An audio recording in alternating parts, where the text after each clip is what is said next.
തനിക്കും ജീവിതത്തിൽ ഒരു മോശമായ അവസ്ഥ ഉണ്ടായിരുന്നുവെന്ന് ഊഴത്തിലെ നായിക ദിവ്യപിള്ള. ദുബായിൽ സ്ഥിരതാമസമാക്കിയ ദിവ്യപിള്ളയുടെ കുടുംബത്തെ 2008 സാമ്പത്തിക മാന്ദ്യം ഗുരുതരമായി ബാധിച്ചു.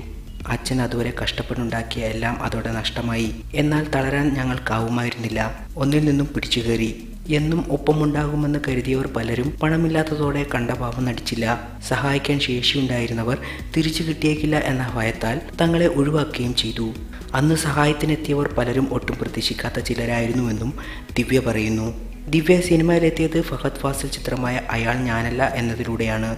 ക്ലബ് FM നൽകിയ അഭിമുഖത്തിലാണ് ജീവിതത്തിലെ മോശം അവസ്ഥയെക്കുറിച്ച് നടി തുറന്നു പറഞ്ഞത്.